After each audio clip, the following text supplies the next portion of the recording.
Welcome to mister Zulfiqar YouTube channel. ராகுல் காந்தி அவர்கள் இன்றைக்கி பத்திரிகையாளர்களை சந்தித்து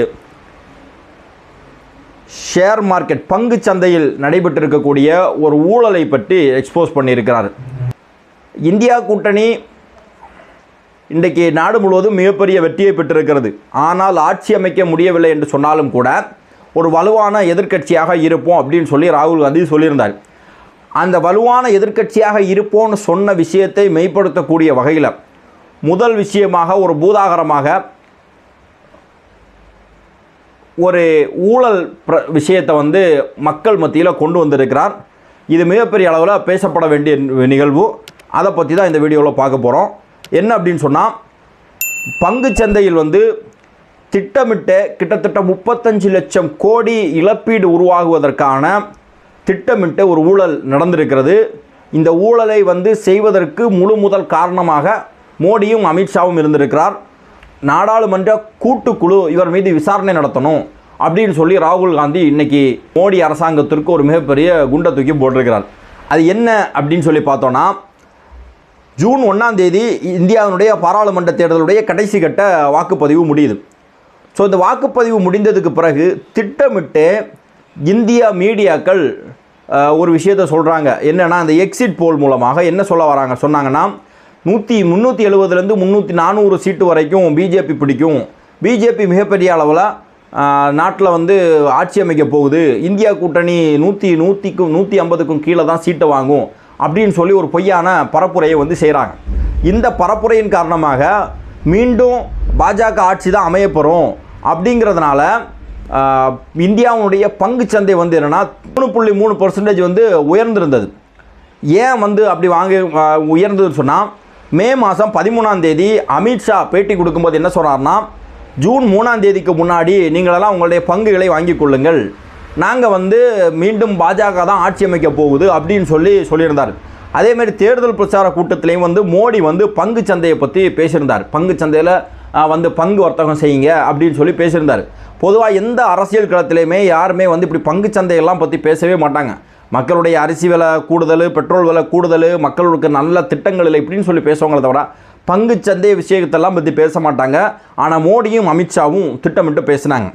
இப்போது அவர்கள் பேசியதோடு மட்டுமல்லாமல் தேர்தலுக்கு முந்தைய கருத்து கணிப்புன்னு சொல்லி மீண்டும் பிஜேபி தான் ஆட்சிக்கு வரப்போகுது அப்படின்னு சொன்ன காரணத்தினால பல மக்கள், கிட்டத்தட்ட 5 கோடிக்கு மக்கள் என்ன பண்ணுறாங்கன்னா, பங்கு சந்தையில் அதிகமான பணத்தை இன்வெஸ்ட் பண்ணுறாங்க.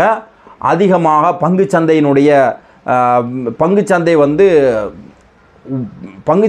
உயர்ந்திருக்கிறது. புரியுதா?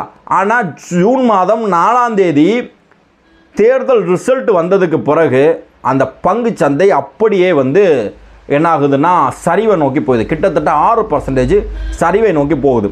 இதை மையப்படுத்தி தான் திட்டமிட்டே ஒரு கருத்து கணிப்பை ஏற்கனவே மோடியும் அமித்ஷாவும் பங்கு வர்த்தகத்தில் நாங்கள் தான் மீண்டும் ஆட்சிக்கு வரப்போகிறோம், பங்கு சந்தையில் ஜூன் 3ஆம் தேதிக்கு முன்பாக நீங்கள் பங்கு வாங்கி கொள்ளுங்கன்னு சொல்லி மோடியும் அமித்ஷாவும் சொல்லியிருக்காங்க. திட்டமிட்டு இந்த எக்ஸிட் போல்னு சொல்லக்கூடிய தேர்தலுக்கு பிந்தைய கருத்து கணிப்புகளும் அதே மாதிரி 350லேருந்து 370 400 சீட்டை பிஜேபி பெறும், மீண்டும் பிஜேபி தான் ஆட்சி அமைக்கும்னு சொன்ன காரணத்தினால அதை நம்பி மக்கள் பெரிய அளவில் இன்வெஸ்ட் பண்ணியிருக்கிறாங்க. ஆனால் நிலைமை தலைகீழாக போன உடனே மொத்தமும் லாஸ் ஆகிருக்கு. கிட்டத்தட்ட 35 லட்சம் கோடி ரூபா இழப்பீடு பங்கு வர்த்தகம் செஞ்சவங்களுக்கு இழப்பீடாக இருக்குது. இது திட்டமிட்டே வெளிநாட்டு நிறுவனங்களும் மோடியும் அமித்ஷாவும் சேர்ந்து இதை செஞ்சுருக்கிறாங்க அப்படின்னு சொல்லிட்டு ஒரு 3 கேள்விகளை ராகுல் காந்தி முன்வைத்திருக்கிறார். அந்த கேள்வி என்னென்னா, முதல் கேள்வி, பிரதமரும் உள்துறை அமைச்சரும் பங்கு சந்தையில் குறிப்பிட்ட முதலீட்டை சார்ந்து 5 கோடி குடும்பங்களுக்கு பரிந்துரை செய்தது ஏன் அப்படின்னு சொல்லி கேட்டிருக்கிறாங்க. மக்களுக்கு முதலீடு சார்ந்த அறிவுரை வழங்குவது தான் இவங்களுடைய வேலையா அப்படின்னு சொல்லி ஒரு கேள்வியை கேட்டிருக்கிறார். அடுத்து என்ன கேட்குறாங்கன்னா, அவர்கள் ஏன் ஒரே வணிக குழுமத்தை சார்ந்த ஊடகத்திடம் இருவரும் இது குறித்து பேட்டி அளித்தனர், அந்த வணிக நிறுவனம் பங்கு சந்தைகளை தவறாக கையாண்ட குற்றச்சாட்டுக்காக செபி விசாரணையினுடைய கீழ் உள்ளது அப்படின்னு சொல்லி கேட்டிருக்காங்க. மூணாவதாக என்ன கேட்டிருக்காருன்னு சொன்னால், அந்த சந்தேகத்திற்குரிய முதலீட்டாளர்கள் தேர்தலுக்கு பிந்தைய கருத்து கணிப்பு வெளியிடுவதற்கு முந்தைய நாள் பெரும் முதலீடு செய்து 5 கோடி குடும்பங்களின் பணத்தில் பெரும் லாபத்தை அடைந்துள்ளனர். அந்த வகையில் பாஜகவிற்கும் போலி கருத்து கணிப்பாளர்களுக்கும் சந்தேகத்திற்குரிய வெளிநாட்டு முதலீட்டாளர்களுக்கும் இடையே என்ன தொடர்பு இருக்குது அப்படின்னு சொல்லி கேட்டிருக்கிறாங்க. இந்த கருத்து கணிப்பு வர்றதுக்கு முந்தைய நாள் கிட்டத்தட்ட பெரும் முதலீடு வந்து இந்திய பங்கு சந்தையில் வெளிநாட்டு நிறுவனங்களால் செய்யப்பட்டிருக்கிறது. அதை நம்பி, இந்த கருத்து கணிப்பை நம்பி அந்த முதலீடுகளை வந்து இந்தியாவில் இருக்கக்கூடிய 5 கோடிக்கும் அதிகமான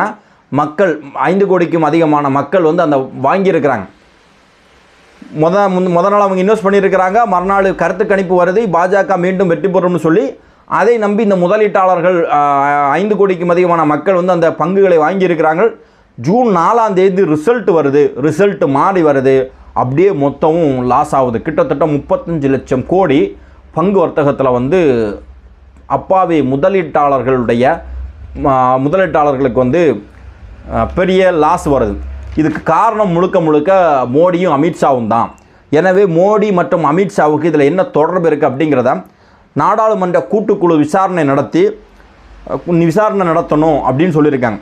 இது ஏன் அவங்க சொல்கிறாங்கன்னா, எலெக்ஷன் முடிஞ்சதுக்கு பிறகு இந்தியாவினுடைய உளவுத்துறை பிஜேபி வந்து 200லேருந்து 220 சீட்டு வரையும் தான் ஜெயிக்கும் அப்படின்னு சொல்லி ரிப்போர்ட்டை கொடுத்துருக்காங்க. இந்த ரிப்போர்ட்டை தெரிந்த பிறகும் மோடியும் அமித்ஷாவும் ஏன் இந்த மக்கள் முதலீடு செய்வதற்கு அறிவுறுத்தினார்கள் அப்படிங்கிறதுனால தான் இந்த விசாரணையை நாங்கள் நடத்த சொல்கிறோம் அப்படின்னு சொல்லி ராகுல் காந்தி மிகப்பெரிய ஒரு விஷயத்தை வந்து சொல்லியிருக்கிறார்கள். வலுவான ஒரு எதிர்க்கட்சியாக ராகுல் காந்தியோடு சேர்ந்து அந்த இருக்கக்கூடிய 233 எம்பிக்களும் வந்து பாராளுமன்றத்தில் செயல்படுவார்கள். இது மாதிரியான பிரச்சனைகளை வந்து மிக சத்தமாக இனி காங்கிரஸோடு கூட்டணியில் இருக்கக்கூடிய மக்களும் எந்த விதமான பயமும் இல்லாமல் மக்கள் மத்தியில் இது மாதிரியான விஷயங்களை வந்து கொண்டு சேர்ப்பாங்க அப்படிங்கிற நம்பிக்கை வந்து நமக்கு இருக்கிறது. முதல் விஷயமாக ராகுல் காந்தி இந்த ஊழல் பிஜேபியினுடைய இந்த ஊழல் சம்பந்தமாக எடுத்து வச்சிருக்கக்கூடிய குற்றச்சாட்டு நாடு முழுவதும் ஒரு கொந்தளிப்பையும் பரபரப்பை ஏற்படுத்தி இருக்குதுன்னு சொன்னால் அதில் மாற்றுக்கருத்து இல்லை. அன்பார்ந்த சகோதரர்களே, இந்த வீடியோ சம்பந்தமாக உங்களுடைய கருத்துக்களை பதிவு செய்யுங்கள். நன்றி.